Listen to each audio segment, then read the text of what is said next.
will set up infrastructures to make it so hard to be corrupt that you'll be looking right, left, and there will be nothing to steal. All right? Mm-hmm. And has he done that? You only need to train your eyes or your sights to some of the things that he has done. He has ensured there's no that chance of you getting that money. There's no money idling around for you to get your hands on. So what has he done? He has erected structures using technology to ensure that that vice is arrested. Same thing that Singapore did. They are saying, oh, SHA is not working. Oh, we are not getting paid on time. It is because the system has to ensure that what you put across is exactly what you said you had done. Mm-hmm. So the verification process, yes, we need to allow it to play its part. Hello everyone, welcome to our channels. My name is Vero Gitiha, and today we are very much honored to be in the presence of the Deputy Government Spokesperson, Mr. Gabriel Muthuma, who is going to be discussing about the Kenya-Singapore dream that is still happening right now, so that he can educate the Kenyans who still do not know what is the meaning of Kenya-Singapore dream, and also the political status in the country right now. How are you, sir? Veronica, it's an honor. Likewise, it's an honor to be here. Thank you for the interview. Karibu sana. Thank you so much. This is the second time we're doing it, eh? Yes. Excellent. And we just want to talk about the Kenya-Singapore dream. What is this all about? Thank you, Veronica, and welcome to our office. Thank you. Like I said, it's an honor to be discussing this. Yes, people have been talking about, or you've had now people really now starting to use the word Singapore. And many people are calling it a dream. I've chosen to give it a different name. It's a vision, and when I talk to people about this Singapore vision that the president, is really putting out there, is so that we can understand where Kenya has been and where it needs to go. Historically, I start by telling people where Singapore was. And it's sometimes like the example I was giving you when we were offline. We tend to compare Singapore with some other nations that have come of age recently. But Singapore still stands out because where they were. A brief history of where Singapore was, and the reason why I think we've really picked Singapore as a case study is because 1965 they've been annexed out of Malaysia. Comes as a surprise because nearly half of the drinking water that they have is coming from Malaysia. 95% of their food is coming out of Malaysia, and here they've been annexed. Lee Kuan Yew looks at it. In fact, in some of the videos, I used to see them a long time ago in libraries when I used to read about Singapore. There's a rumor that he closed himself for 6 days. And people wonder, what was he thinking? What was he doing those 6 days? He had to save a nation called Singapore. He had to save his people. And he had to think not only critically, but he had to think big. What have I told you? They didn't have enough source of water on their own. They didn't have enough food. That's not only it. They did not have any natural resource. So really what they were staring at was annihilation of an entire population. So you have a leader called Lee Kuan Yew, who starts by making hard decisions. Remember, Singapore is a swamp. Many people are living in fishing boats. And that's not only it. Malaria is a huge problem. But fast forward to today, the interventions that they put ensured that they did not stumble into success. No, they disciplined themselves into prosperity. So, somebody said in many leaders, it comes a time where you have to choose between riding on the waves or you have to swim against the current. You have to go against the norms of mediocrity and make sure that you stand out to be counted. It comes out in leaders at a particular time. And this is where you make, and this is where you have your turning point. Many obviously will want to ride on the waves of comfort. And they said, okay, you've been elected as a leader. Well, let me move along with the masses. Finish your term, you look back, kisira sira, whatever will be, will be. But there are leaders who get to a point they say, we must change. And I think that's what the president has done. Looked at where Kenya is, where we have been. I mean, Veronica, three years ago, we were staring at a situation where we never thought we'd get ourselves out of. We were staring at defaulting on our obligations. When we looked at our infrastructure, the roads, most of them, most contractors had left the sites.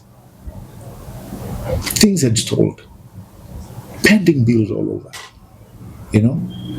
Coming in, oil and petroleum was an issue, you remember. Food, if you may recall, a time when people are walking, mandamanos were in the streets where people are wearing sufurias. You remember that time? Yeah. The dollar was heading to 160, 200. Now imagine had we defaulted, what would have happened? So what does the president do?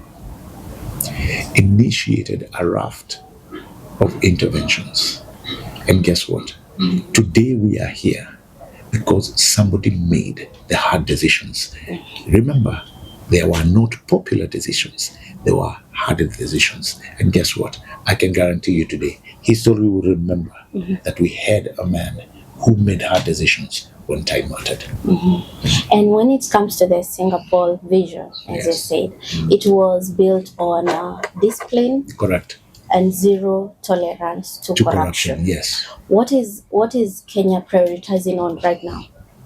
Actually, that's a very good question. You see, I remember when the president was campaigning,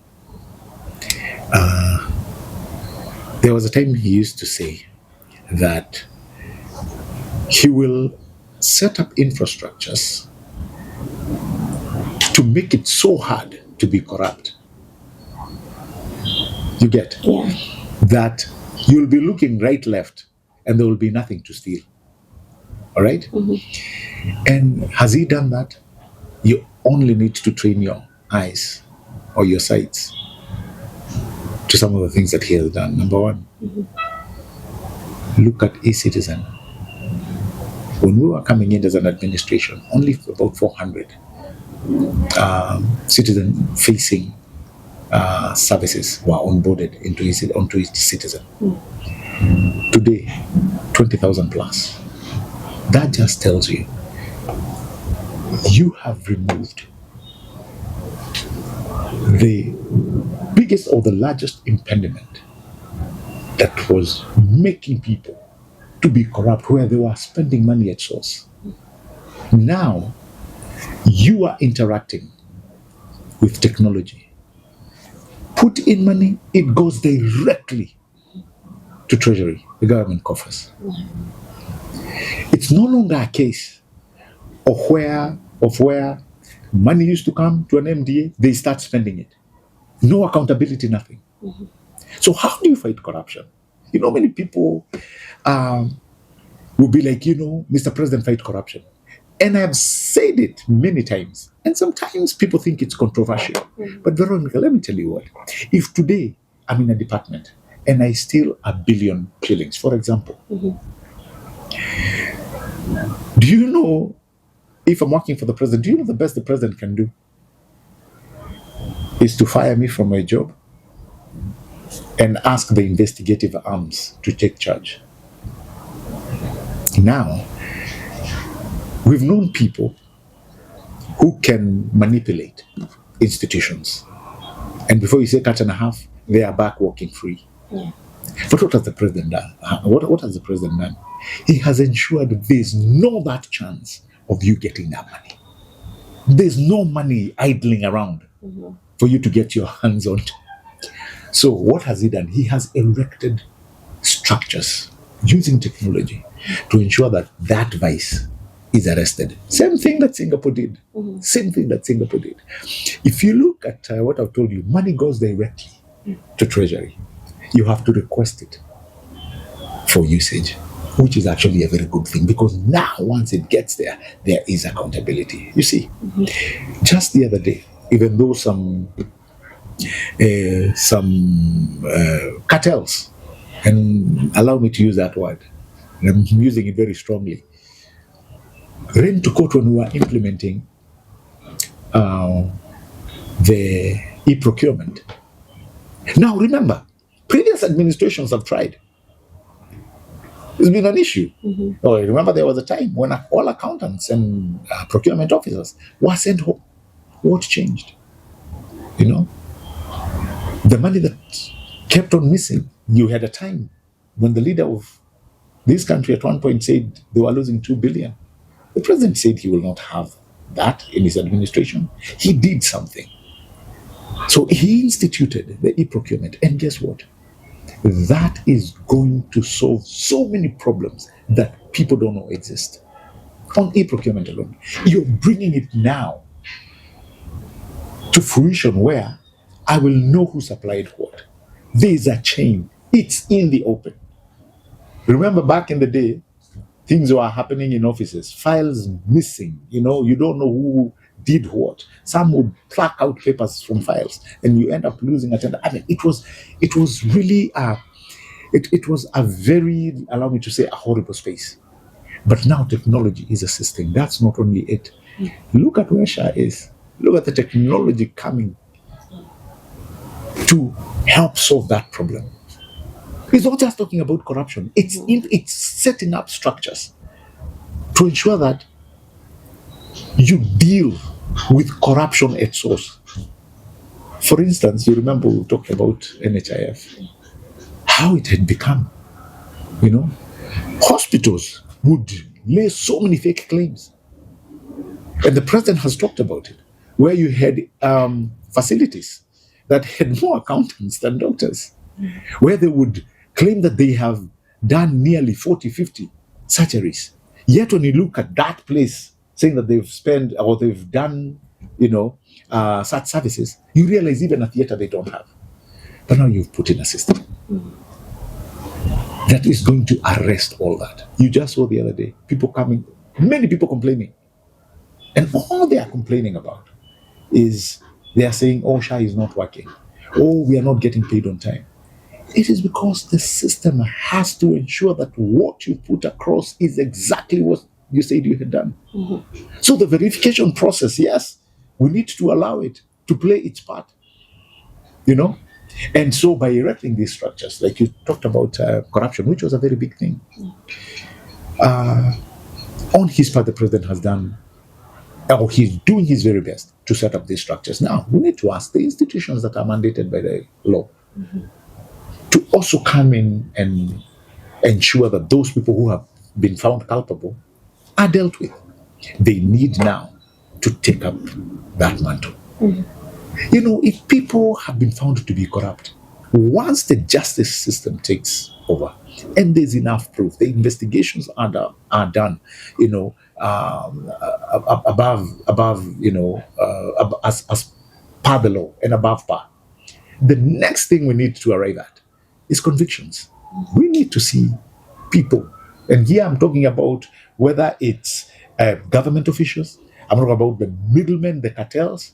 People need to start serving serious jail time. That is how institutions will also come and help and aid in fight against corruption.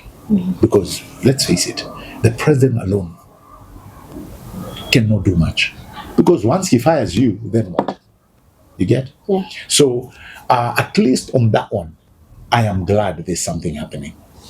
Secondly, you talked about discipline. Discipline does not only apply to government. Much of it, Veronica, will apply to me and you. Just talked about some of the cases of the first world where you cannot find somebody littering. You know? Yes, we can say, Nairobi is dirty. Who made it dirty? The people. Exactly. Why can't we be responsible citizens to say, this takataka here need to go to the right place? We do our job. To ensure that when you're driving in that fancy car of yours, after eating your banana, you don't throw the peel out. You don't throw things on the road. I mean, it starts like that. You have those countries that are saying, like Singapore, you can't chew gum. It's clean. Look at our neighbor here, Rwanda. They also do the same. You cannot litter. You have enough discipline as a civilian to know that you also need to play a part. So when we talk about discipline, it has to apply holistically. Yes, people must be disciplined in their actions, but also most importantly, the population must also be very, very disciplined. Remember, this is the only country we have. Yeah. So as leadership play their part, we need to play ours. I was giving somebody an example, and I was telling them, I noticed the government had put guardrails on the roads. Yeah. Today, if you go, most of those guardrails, they've been stolen. By who? It's not government. When they light up an entire road, like a superhighway, and you go all of a sudden and find all the wirings, they've been stolen. By who? The wananchi. What does that tell us? So we need to have what you call social responsibility.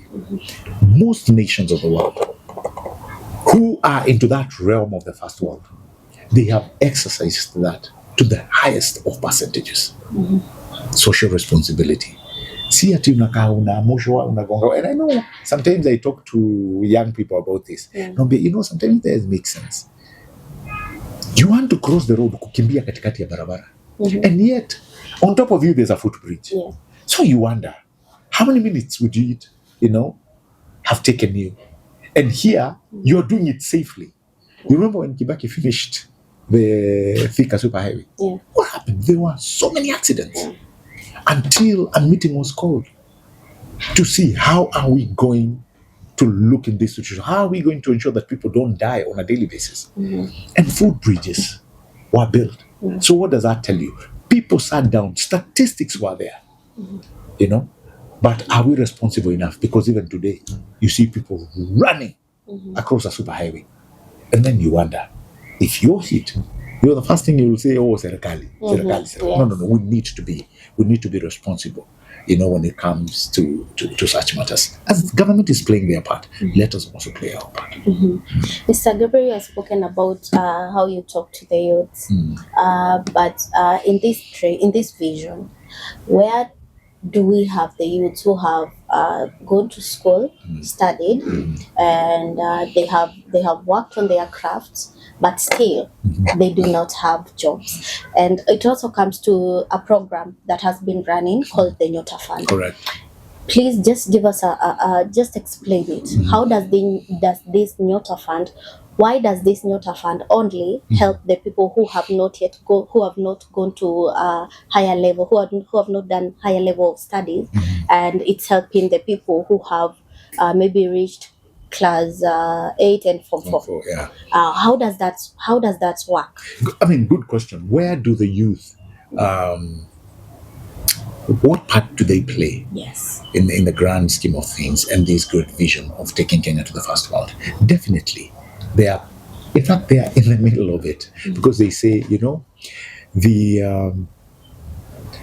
youth are the trustees of our posterity. So any nation, and in particular, where we find ourselves with a bulging population where youth are the majority, we need to think fast, but also we need to be creative in all our approaches. You've eloquently put it across that. What is available out there? Remember when the president was taking in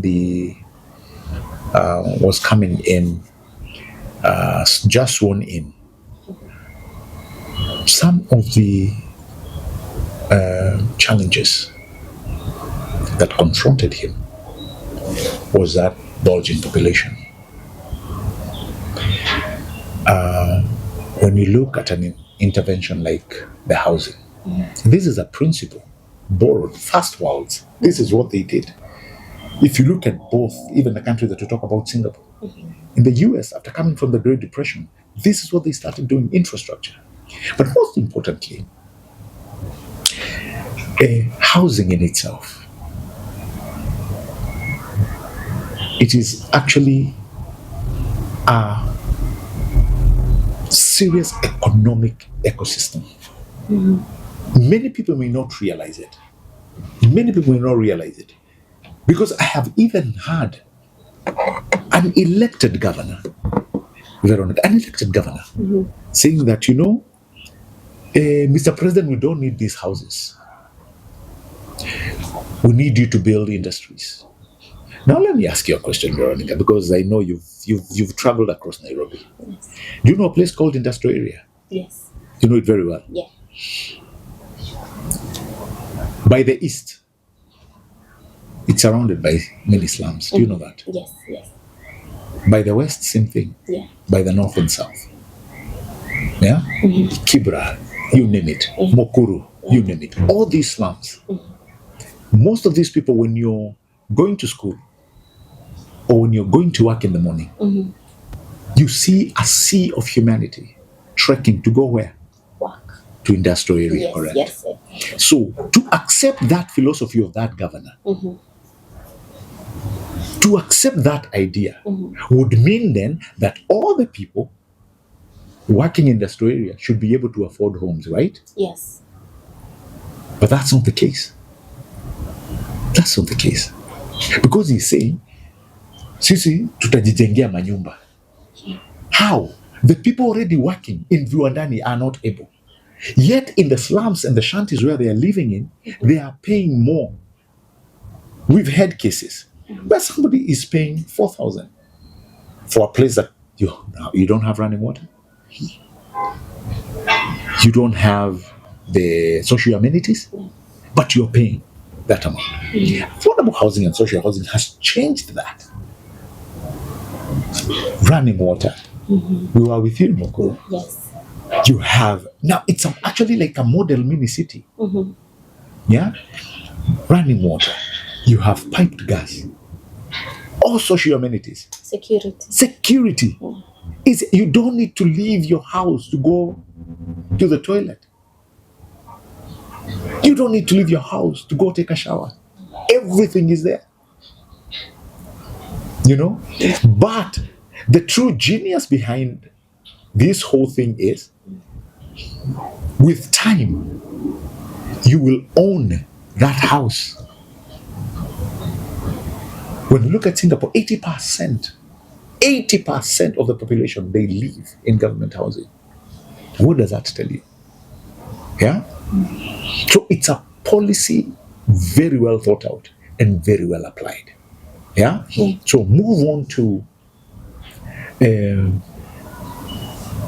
number of young men and women who are working in the affordable housing. The numbers we got, nearly 530,000. Think of it this way, because I like sometimes thinking in the reverse way of things. This is how I ask myself. These are more than 500,000 young men and women. Just the other day, you saw 5,000 interns being brought into that job market. Where would they be? What would they be doing? That's how I like reasoning. And that's how we should reason as a country. Where would they be? The 500,000 young men and women again who are in the labor mobility abroad.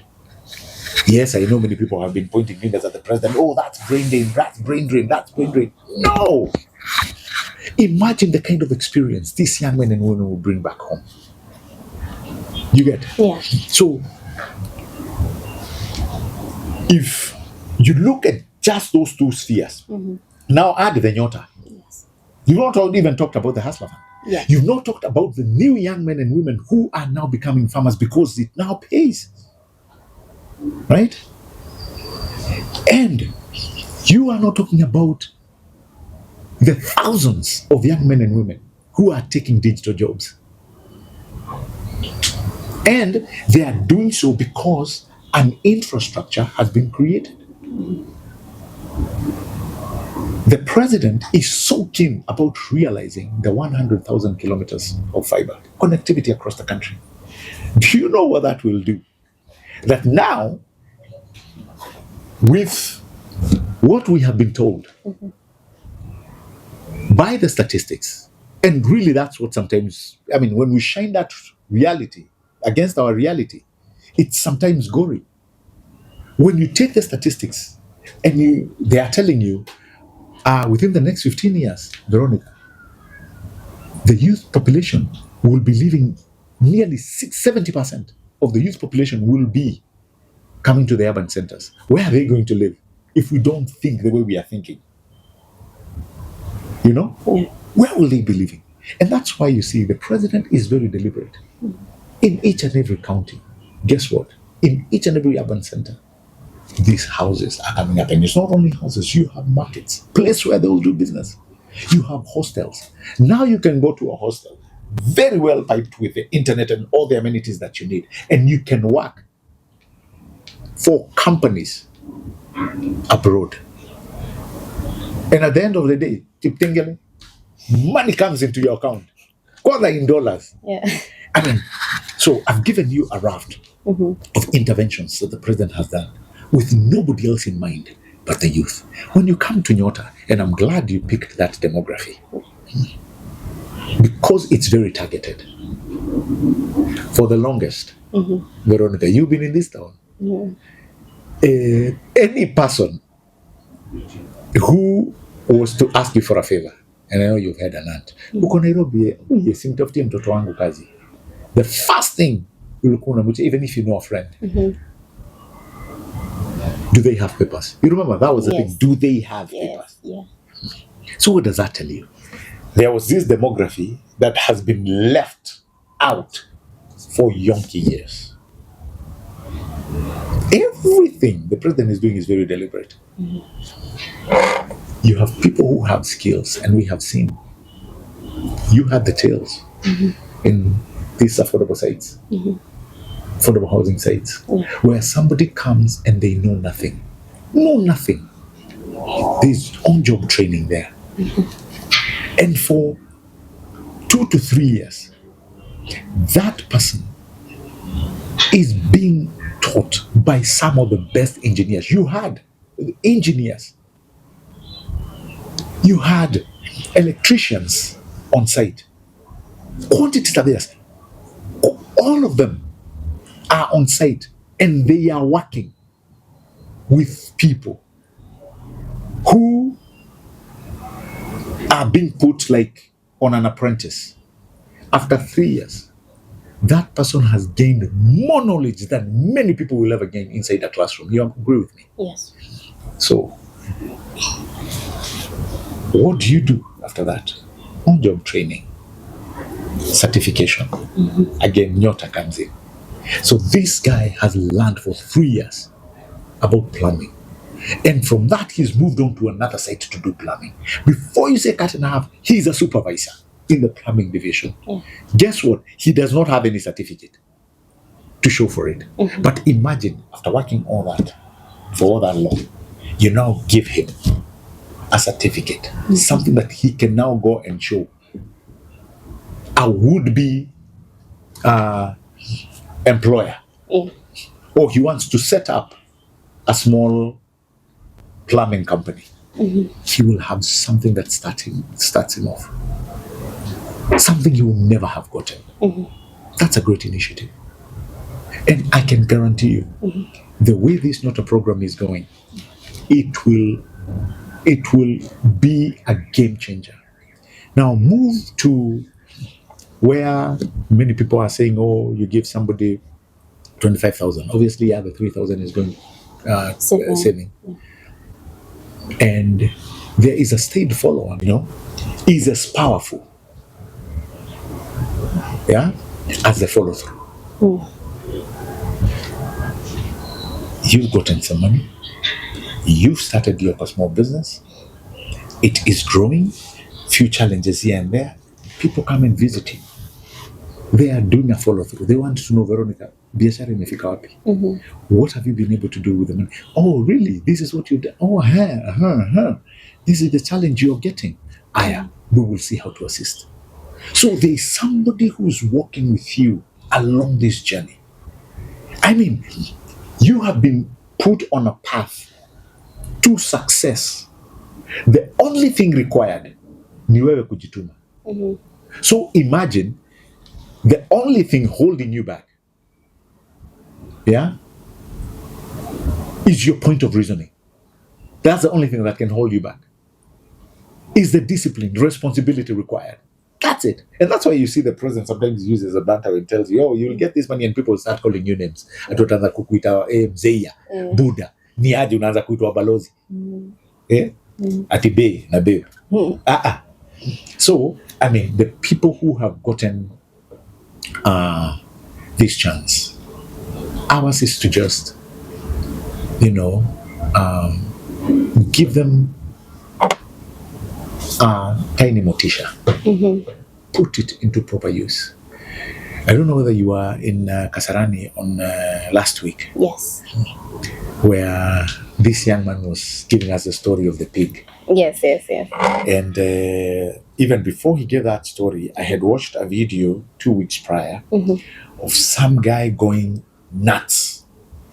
That NYOTA is hoax because all they are doing with all this money is giving it back to the county government through,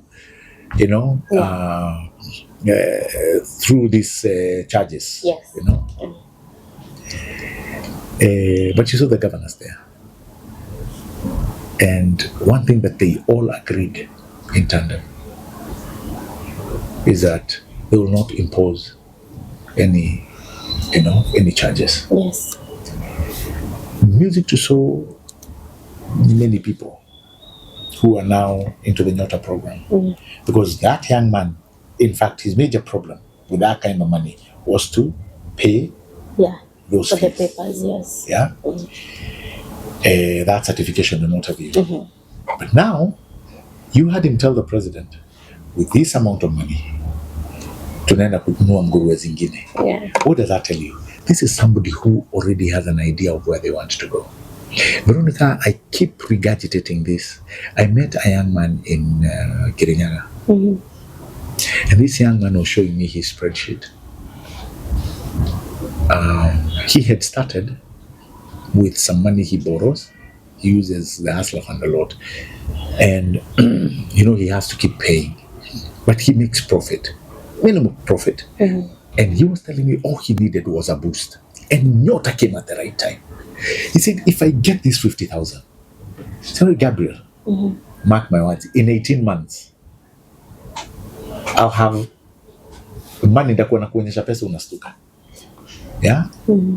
He's telling me I'll hit a very good 600, 700,000.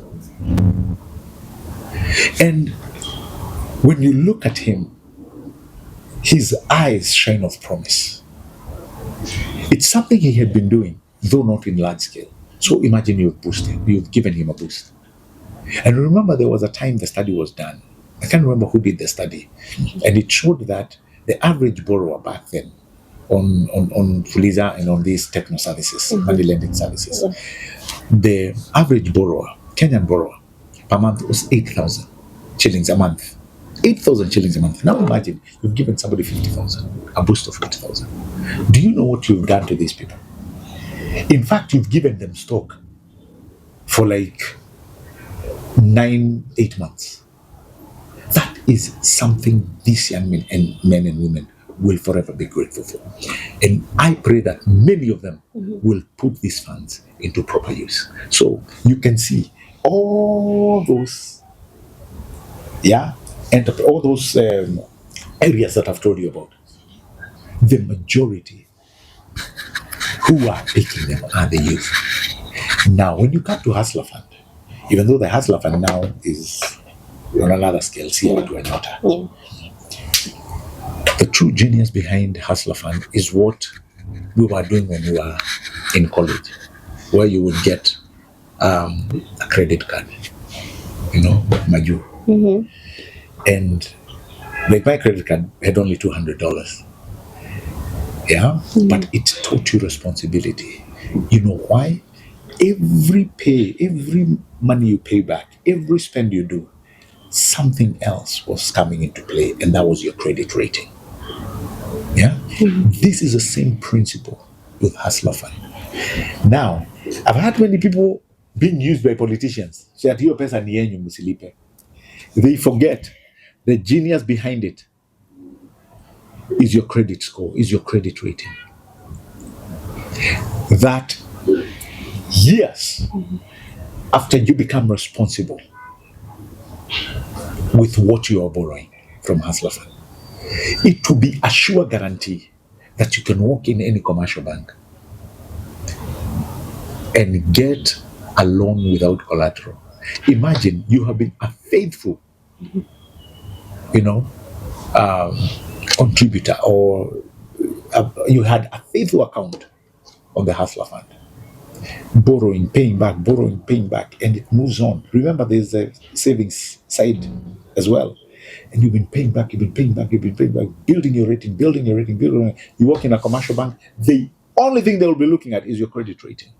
And they give you 1 million shillings. Do you know how big that is? So we also need to look at some of the programs that are being put, in our hands. The discipline suffices. Are we disciplined enough to realize that as I pay, as my credit rating becomes better, as it continues to go up, that I'm not only creating success, personal success, but I'm also building somebody else.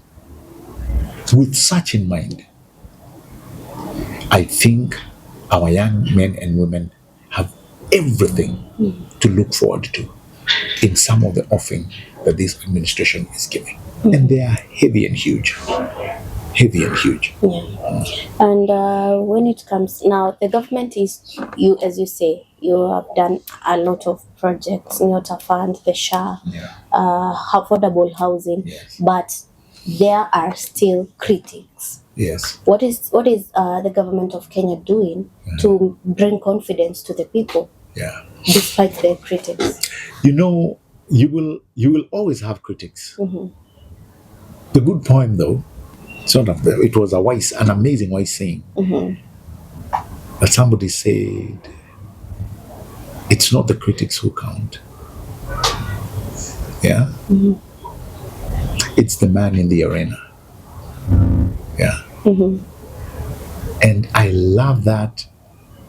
I love that saying very much, because what it says in the end, it says the man in the arena who is sweating, who is covered in blood, dust and sweat, realizes two things. That at the end of the day, he knows the price of high achievement. And if he fails, he does so while daring greatly. because he will never be among the timid souls who neither know victory nor defeat. Can you imagine? Yeah. When the president has realized, guys, we were heading in the wrong direction. Look at it this way, Veronica. You have been given a ship. It's in clear waters, sinking, with holes everywhere. And you not only fix it, people are expecting that ship to capsize. You not only fix it, but guess what? You pass two ships that were doing better than you. You know what I'm talking about? When the president was taking over, we were number 8, their economy. Today we are 6th. Surpassed 2 nations. People are wondering why we are still afloat. So critics will always be there. They can continue talking. I had the other day a senator, one of our biggest critics, Senator of Kiambu, telling people not to onboard onto this Singapore vision. And you know what he says? Number 1 is because Singapore does not have tea. So Kenya, we will not have tea. Oh, Singapore does not have coffee. Oh, Kenya will not have coffee. Now, this is an elected leader. This is somebody who you think should know better. Everything is at his disposal to creatively think, critically. But he can't. That's what he says. That tells you the smallness of his thinking.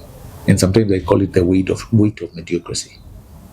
Will blind so many from understanding President William Ruto's vision.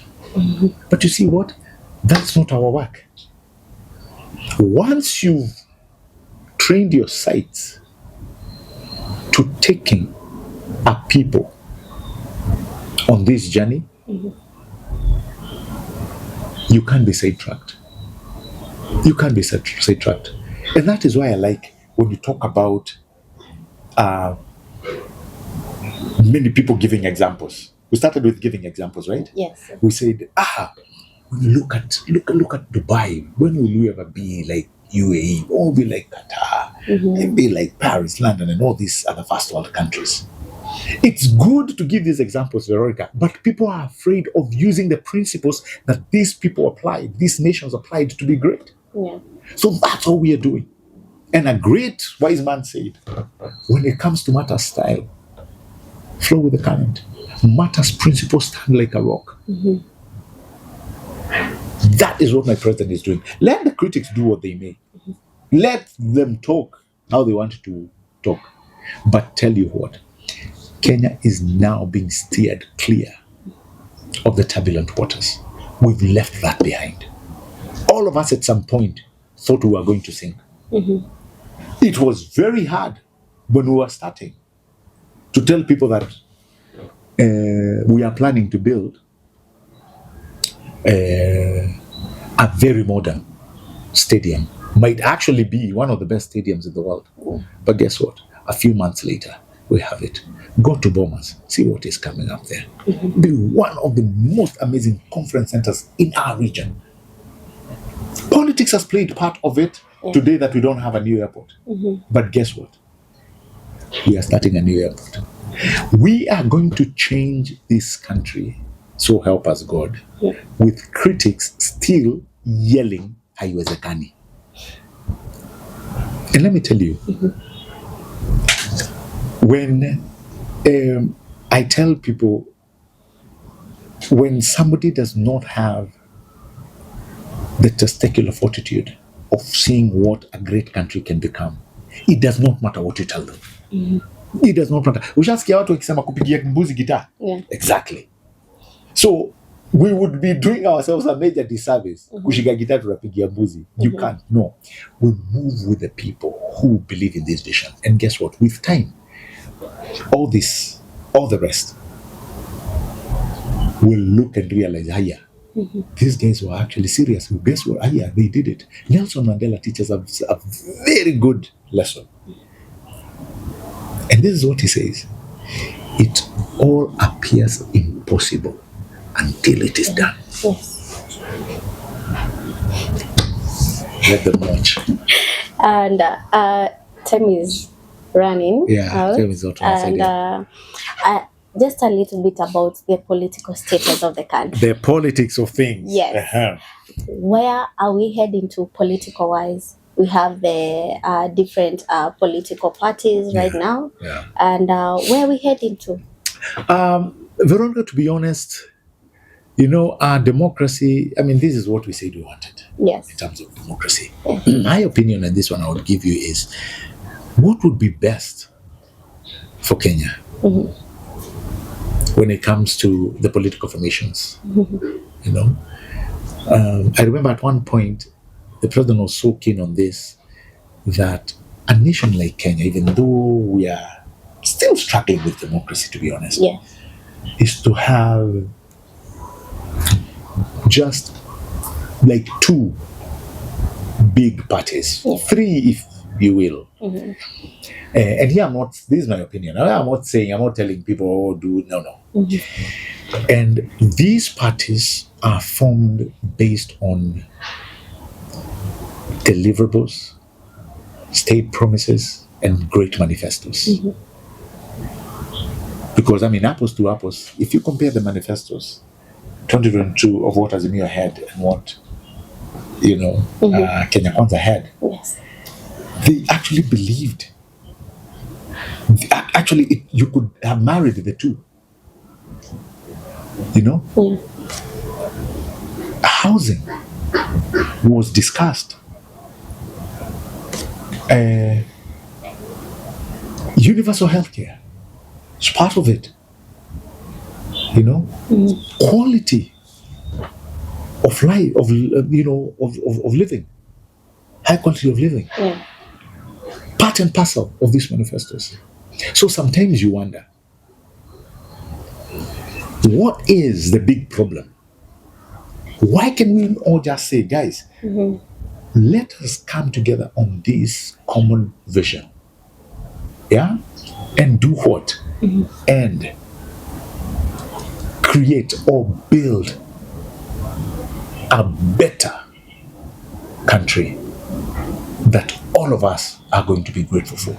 That when we look at our education system is the best. Our quality of life the best. Standards of living rather. When it comes to matters healthcare, the best. Infrastructure, the best. And if you have to look at some of the things that we've been able to do, Kenya is made up of resilient people. If we can build something like what you've just seen here at Atlanta, if we can build some of the roads, the road networks that you're seeing here, we can actually go ahead to becoming great. When I talk about the resilience and some of the things that, we've lived through, just the other day, the president was giving a good example of what we've been able to contribute in terms of NSSF since independence. Can you imagine, since independence, you've only contributed 340 billion. That was what was in our coffers, 2022. He comes in, changes the strategy. In less than 3 years, we are now at 640 billion. In other words, we have doubled those contributions in 2 years. We, for the longest, we have talked about 100% transition in our schools. Great idea. But we left behind integral parts that would go to qualify that vision. Classrooms and teachers. This is the time we are uptaking that now. Building more classrooms to be able to cater for all this population of students. Not only that, 100,000 teachers employed. You know what that means? It translates to 5,000 teachers hired every year since independence. Now we have it. When we look at services like citizen services, the passports and IDs, what does that tell you? We are heading in the right direction at great speed. Now imagine if we had started this 30 years ago, where would we be? Yeah. Well, time notwithstanding, I can tell you, if our political atmosphere, our political atmosphere, let me say, we need to manage ourselves well or better. And people not just need to be mindful of their utterances, and some of the things that they are doing. I've seen people trying to take us back where we were in 2007. And my prayer is they'll fail. That's our stage that we left. We cannot continue building emotional capital over it. It's not only unwise, it's foolish. Yeah. We look forward. We be careful and mindful. Kenya does not have the luxury, of self-destruction. We cannot. And any person thinking that they can take us back to that period, I think they are not only lost, they are blind to so many things. So our politics notwithstanding, Veronica, I'm praying that we are going to be able to behave right. As we heard, we are just a year and a few months removed from the general election of 2027. Yeah. I hope reasoning and the most important thing that will speak for what we've been able to do is our scorecard. And I can tell you, it looks so good at this point. It looks so good. Yani Singapore is on site. Yeah. Okay. Insight is actually inside. They say Singapore insight. Tunaionea hapa. And as we are going to find another time to discuss broader when it comes to politics. Yes. But sai nataka uonge na my youths. There are people who still na pia Wakenya pia wenye wanaona like this vision is skeptical. Yeah. Like it might not happen. This vision is a lie. Yeah. Maybe uonge pia na my youths and then you talk to the Kenyans as we wind up. Actually, kuna jamaa moja mtani alikuwa ananiambia, Muguma, the worst thing you can do as a young person. Just sometimes you guys, you all think you people are the only young people. Si tulikuwa young. Pia tulikuwa my youth. Yeah. Na tulikuwa tumechangamka mbaya sana. So this guy was telling me the greatest thing you can ever do to yourself is to start your day with negativity. He's long gone now.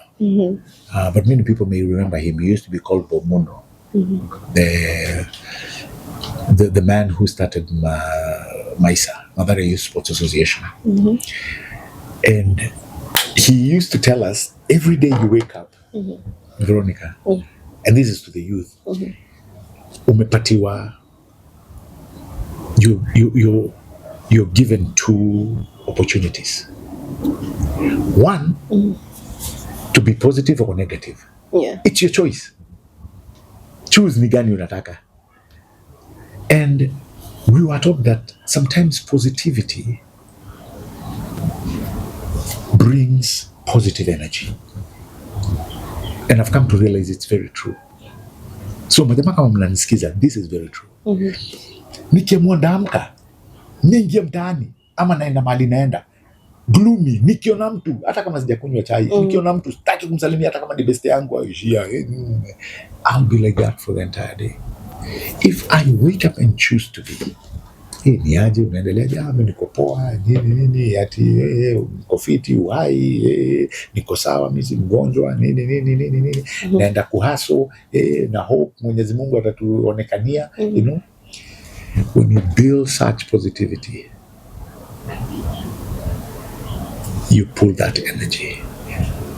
This was something taught to me when I was a very young guy, and I've come to realize it works. I've told young men, every time you wake up, you have to choose which energy you're going to apply. Yeah. And to many nawaambiaga, choosing a positive energy. Yeah. Kila saa ukiangalia, si kudhani kuna roadblock mahali. Don't look at things that way. Kuna saa zingine unasaidia, hapana, I'll do this to the best of my ability. Ile bridge kama kunayo pale tutavuka tukifika. But for now, you know, they build youth. Kitu ingine ni discipline maze. Na tujichungia hapa saa zingine, si udhani ni lazima tukarawa akue ndio yake discipline, ama lazima kuwe na authority ya kuweka discipline. Sometimes you get wrong. Discipline, as a matter of fact, Veronica, wacha nikustue. Discipline gives you the freedom. Ushashikanisha hivyo, hata fikiria hivyo, hujafikiria hivyo, wacha nikwambie. Discipline gives you the freedom that you're looking for. Kama sasa unataka kuwa professor, discipline yako unajua ni nini? Ni mbuku. It's not easy, lakini usiku utakukuta ukikram manini, hiyo ni discipline and fruit. Ndiposa freedom ya kuitwa professor ifike. So sometimes we don't look at it that way. If you want to be the best doctor, discipline yako ni kwa research na mavitabu. Freedom yako ni wewe kuwa daktari. You get? Tunasema tunataka kujenga nchi ma youth. Tunataka ma jobs. Discipline ni lazima apply. Ndivyo freedom yetu. Yeah? Atukipatiwa job, uvutwi kesho. Jua nini Veronica? Jua una discipline. In fact, somebody was telling me, and this is good, I also tell my youth, unajua zingine wanaona kama tunapiga stories za jaba. Wakuta coach, hata si wa Kenya. Coach Mjerumani alikuwa anatuambia wanafundishaga kitu kingine yote. Training, ball skills, nini, kila kitu. Imagine the only thing they won't be able to teach you? Discipline. So I think mna expect nani afunze discipline kama we will teach you everything else. The only thing we will not teach you is discipline. Meaning that is inspiration. That is inspiration. So, hizi country tunabonga kama majamaa wa yani. Hizi vitu zote tunabonga. The countries you want to be, hata wakati wengi wenyu wanaenda ka place kama Doha. Angalia mmeenda kazi majuu. Check vile ya watu behave. Na sio tunaendaga na tunaingilio life yao. So, that tells us we can also be disciplined. Jumio na Wakenya mazee, jamaa ameland country ingine, afanye zile vitu walikuwa na duku.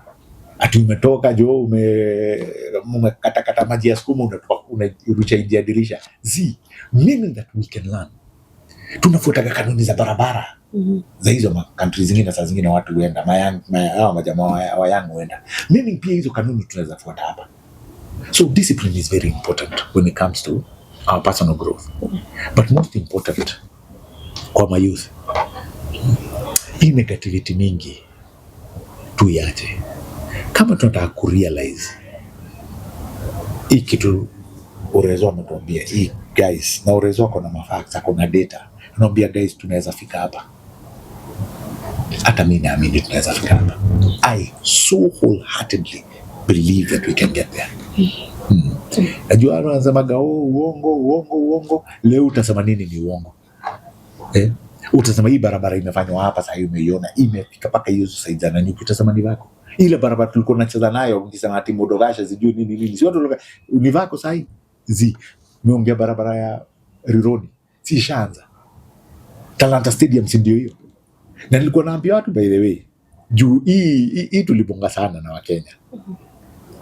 Chan, unajua tungeicheza kitambo sana, tulinyimwa Chan mara 2. Why? Because we did not have ready facilities. Tulinyimwa twice. Urezo akakama akasema Chan itafanyika. Tuli prepare kasa. Vile jao prepare tena. Pao kaeka canopy. Nyayo Stadium. Same thing. Chan ilichezwa. Hiyo ndio mentality. Mimi nilikuwa nasikia watu wakisema hakuna hataweza si Chan imekuja. Guess what? AFCON sina kama. And by the way, tunaweza tukabonga hii story na ma youth. Mimi napenda sana kubongea ma youth. wanakuaga ni watu wa roho juu. Yeah. We believe, by the way, that with time hii region na kama watakuwa ready, Kenya hata World Cup tunaweza pull. It's so doable. It is so doable. Very doable. So with those, mi nafikiri kwa my youth, we have you guys have an opportunity. Yeah? And you have opportunities we never had. Honestly. Yeah? Mi mtu angekuja niambie kitu kama ya Hustler Fund ama nikuje niambie kitu kama ya NYOTA. Yeah, ndani na head. Yeah? But take these opportunities positively. Best foot forward, like our president keeps telling us. Maze rada mbele itakuwa safi. Thank you so much for the interview. Asante Vero. Asante sana for the time. And I just want to tell you guys that this is the deputy government spokesperson, Mr. Gabriel Muthuma. Ana interactingi sana na mayouth uko nje. So mbogi za Umoja, Utawala, Kibera, Mathare, nini. If you find him somewhere, please just talk to him. Born and raised Kidare.